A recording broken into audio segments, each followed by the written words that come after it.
रसोई में क्या कर रही है? जाहिर सी बात है ना मम्मी जी, मैं रसोई में श्रृंगार तो करूंगी नहीं, नाश्ता बना रही हूँ। पराठे जो है वो बन गए हैं, सब्जी चढ़ गई है, थोड़े से पराठे बचे हैं वो मैं बना रही हूँ। देख बहू, तू अभी ये चकला और बेलन छोड़, वरना तू यहीं पे रह जाएगी और पूरी दुनिया हमसे आगे निकल जाएगी, समझी? पता है तुझे आज इस घर में क्या धमाका होने वाला है? मम्मी जी, लगता है आपके पास कोई बड़ी खबर है, जल्दी बताओ। बहू, खाली खबर नहीं है, हम दोनों को खबरदार करने वाली खबर है। देख बहू, इस घर में ऐसा कोई तो आ गया है जो हमारी सत्ता को हिला देगा। माना कि इस घर की बागडोर दीदी के हाथ में है, लेकिन राजनीति दिमाग तो हम दोनों का चलता है ना। पर बहू, अब ऐसा नहीं है, अब तीसरा भी कोई आ गया है जिसका दिमाग ऐसा चलता है जो हमें पछाड़ दे। भगवान झूठ ना बुलाए मम्मी जी, लेकिन आप भी ना टीवी न्यूज वालों की तरह बात को खींचे ही जा रहे हो, खींचे ही जा रहे हो, खबर का रबड़ बना दोगे। मम्मी जी बताओ ना, बात क्या है? तो सुन बहू, वो जो राधिका है ना, राधिका, उसे इस घर में क्या चल रहा है उससे कोई फर्क नहीं पड़ता। वो तो बस अपनी सगाई और शादी के गानों में ही बिजी है, समझी? पता है आज उसने घर पे किसको बुलाया था? किसको? पंडित जी को। हाय, उसने पंडित जी से मिलके अपनी शादी और सगाई की तारीख नक्की करवा दी।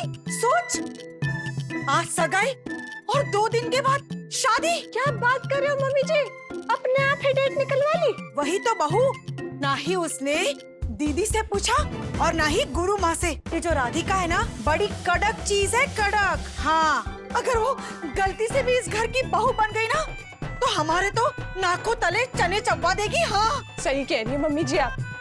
ओम भैया की प्रॉब्लम अभी सॉल्व हुई ही नहीं थी, उनके साथ ठीक से रिश्ता बना ही नहीं, ये शिव के साथ अपना रिश्ता बनाने में तुली हुई है। अरे इसको औरों से कोई मतलब ही नहीं है। मतलबी लोगों को ही लोगों से मतलब नहीं होता। हाँ हाँ, ये तो बड़ी गड़बड़ हो गई। ये राधिका लगती है बड़ी भोली भाली, लेकिन सिर्फ अपना ही भला सोचती है। पर मम्मी जी, अब आस्था का क्या होगा? अरे क्या होगा बेचारी आस्था का? अब एक म्यान में कभी 2 तलवार रह सकती है क्या? अगर गलती से भी राधिका की शादी हो गई ना, तो आस्था की विदाई तो वैसे भी हो जाएगी। वो जाएगी अपने ससुराल से अपने मैके। उसे तो घर छोड़ना ही होगा बहू। मम्मी जी चली तो वो पहले ही जाती, लेकिन उसने ये शादी की तैयारियों का काम जो अपने सर पे ले लिया, उसकी वारंटी अभी खत्म नहीं हुई है, वारंटी उसने एक्सटेंड करा ली है। लेकिन बहू, एक्सटेंडेड वारंटी भी कभी ना कभी खत्म होती ही है, और जब वो खत्म होती है ना, तब सामान की कोई कीमत नहीं रहती। सामान को तो घर के बाहर फेंक दिया जाता है, समझी? मम्मी जी एक बात कहूँ आपसे, दिमाग का खेल खेलते खेलते मैंने अपने दिल की कभी सुनी ही नहीं। मेरा दिल हमेशा कहता था कि, क्या कहता है तेरा दिल? भगवान झूठ ना बुलाए, लेकिन मेरा दिल हमेशा कहता था कि आस्था और शिव की जोड़ी कभी टूटनी नहीं चाहिए। उनकी जोड़ी साथ में कितनी अच्छी लगती है, वो हमेशा साथ रहे। बेवकूफ, तो ये बात तूने मुझे पहले क्यों नहीं बोली? अरे मम्मी जी, मैं वही तो आपसे बोल रही हूँ, मैंने कभी दिल की सुनी ही नहीं, हमेशा दिमाग की सुनी। पर अब ये दिल कह रहा है कि काश आस्था और शिव एक हो जाए। हाँ, अब मेरा दिल भी यही कहने लगा है कि शिव और आस्था एक हो जाए। हाय बहू, अगर गलती से भी वो राधिका इस घर की बहू बन गई ना, तो तेरा और मेरा ओहदा तो खतरे में पड़ जाएगा। और वो दीदी को ऐसे आटे में ले लेगी, ऐसे। तू और मैं फिर जिंदगी भर इसी आटे की रोटियां बेलते रहेंगे। हाँ, मुझे ये रोटियां नहीं बेलनी, मुझे पापड़ बेलने हैं। मेरे कहने का मतलब है, मुझे पापड़ की फैक्ट्री संभालनी है। जब मैं शादी करके इस घर में आई थी ना, तो मैंने सोचा था कि मैं बड़ी माँ को खुश कर दूंगी, और फिर बड़ी माँ मुझे एक ना एक पापड़ की फैक्ट्री तो संभालने के लिए दे ही देगी। बहू, मैंने भी ऐसा ही सोचा था। हाँ, ये जो मेरे पति है ना, तुम्हारे ससुर, हाँ, जो हमेशा बड़े भैया की आगे पीछे चक्कर लगाते रहते हैं, वो कभी ना कभी तो अपनी फैक्ट्री खोलेंगे और वहाँ पे कुछ काम करेंगे। तभी तो बहू, मैं हमेशा दीदी की जी हजूरी करती रहती हूँ, लेकिन ऐसा कुछ भी नहीं हुआ।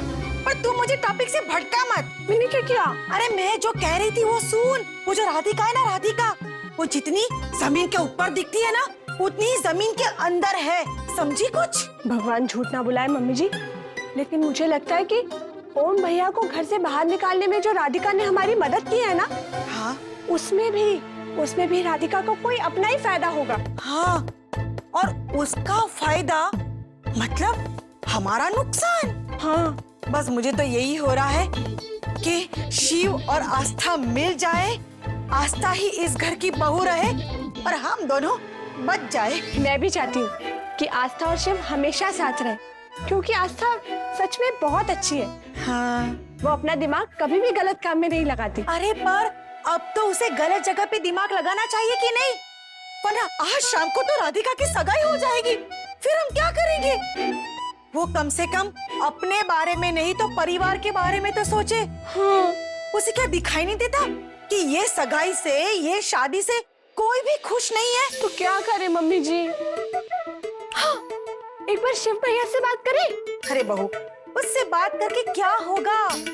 अगर शिव ये शादी करना चाहता ही नहीं तो वो मना कर सकता था ना। अरे वो तो इस तरह से काम कर रहा है जैसे किसी ने कोई गन रखी हो उसके सर पर। उसे बोल के कोई फायदा नहीं है। तो फिर क्या करें? हाँ, अगर इस सगाई या शादी को कोई रुकवा सकता है तो वो है राम का भाई लक्ष्मण। हाँ? लक्ष्मण? हाँ, लक्ष्मण।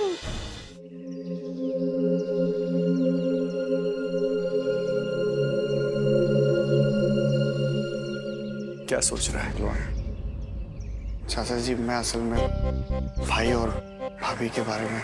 बलवान, इस दुनिया में बहुत सी ऐसी चीजें हैं जिसका होना ना होना हमारे हाथ में नहीं होता, खास करके इंसानी रिश्ते। कुछ रिश्ते तो हम खुद बनाते हैं, कुछ भगवान बनाते हैं और कुछ रिश्ते हालात बनाते हैं। शिव और राधिका का जो रिश्ता है वो हालात ने बनाया है, जिसे हम चाह के भी नहीं रोक सकते। रोक सकते हैं। बलवान भैया, आप कहते हैं ना कि हर चीज का सलूशन होता है। आप इतने सैड क्यों? सैड होने से क्या होगा? सलूशन तो इस चीज का भी होगा ना। मानती हूँ कि जो कुछ भी हो रहा है वो अच्छा नहीं हो रहा और घर में कोई भी खुश नहीं है। हाँ, लेकिन इसे रोका भी तो जा सकता है ना भैया। कुछ ना कुछ सलूशन तो होगा। हम यही चाहते हैं कि ये सगाई रुक जाए और शिव और आस्था एक हो जाए। हाँ, देखिए जी, वो राधिका हमें बिल्कुल पसंद नहीं है। और ये भी तो सोचिए कि आस्था ने इस परिवार के लिए क्या क्या किया है। उस बेचारी ने कितना कुछ सहा भी है। और हमारा शिव आस्था से बहुत प्यार करता है। कुछ भी करके ये शादी रुकवा दीजिए बस। हाँ, हाँ, चाहते तो हम भी यही हैं जया, लेकिन हमारे चाहने से क्या होगा? शिव और आस्था एक दूसरे से इतनी दूरी बना के रखे हुए हैं, एक दूसरे से बात तक नहीं कर रहे, फिर क्या कर सकते हैं हम, बताओ? लेकिन बात करने से भी क्या होगा जी? देखिए, किसी ना किसी को तो शिव को समझाना पड़ेगा ना। शिव से बात करनी पड़ेगी ना। और ये काम सिर्फ और सिर्फ बलवान तू ही कर सकता है। हाँ, हाँ, अब चाची जी, मैं हाँ तू। हाँ बलवान भैया, आप बचपन से शिव भैया के साथ रहे हो। हाँ। आप उनकी नस नस से वाकिफ हो। आप जानते हो कि ये काम कैसे कर सकते हैं, है ना मम्मी जी? हाँ, समझा कुछ? बलवान भैया, आप उनकी नस नस से वाकिफ हो। ये काम आप ही कर सकते हो। अब ये राम और सीता की जोड़ी आप ही के हाथों में है। समझा कुछ? भाभी, आपको क्या लगता है कि मैंने भाई से बात नहीं की होगी, उनको समझाने की कोशिश नहीं की होगी? भाभी, मैंने 1000 बार उनको समझाने की कोशिश की है, उनको इतना कुछ बोला है, लेकिन वो जैसे अपनी बात पर अड़ी गए हैं। वो समझने को तैयार ही नहीं है भाभी। मतलब मैं क्या बोलूं, वो उनका मानना ये है कि अब जब तक भाभी उनके पास आकर के उनको नहीं बोलेगी कि ये सगाई नहीं होनी चाहिए, वो ये सगाई नहीं तोड़ेंगे। मैं भाभी के पास गया, उनसे मैंने कहा तो वो कहती है कि बलवान तुम बीच में मत बोलो, बस इसी में सबकी भलाई। मुझे तो ये लगता है कि वो लोग दोनों ही ये सगाई से खुश नहीं है, लेकिन बस ईगो के चक्कर में कोई एक दूसरे की तरफ कदम नहीं बढ़ा रहा है। क्योंकि शायद भाई ये चाह रहे हैं कि भाभी पहले उनके पास आए और भाभी ये चाह रही हैं कि पहले भाई उनके पास आए। लेकिन जब तक दोनों में से कोई एक जन एक दूसरे की तरफ कदम नहीं बढ़ाएगा, ये बात ना यहीं की यहीं अटकी रहेगी भाभी। मुझे तो लगता है कि अब तो बस भगवान ही हम लोगों को इस अनहोनी से बचा सकते। मुझे खुद को कुछ समझ में नहीं आ रहा है। बलवान बिल्कुल सही कह रहा है जया, अब तो भगवान ही कुछ कर सकते हैं। सच में। हे माँ दुर्गा, हे माँ दुर्गे, अब तू ही कोई रास्ता निकाल माँ। निकाल माँ। एक आस्था ऐसी भी। स्टार प्लस के ऐसे ही और बेहतरीन लम्हे देखने के लिए सब्सक्राइब करें हमारे YouTube चैनल को।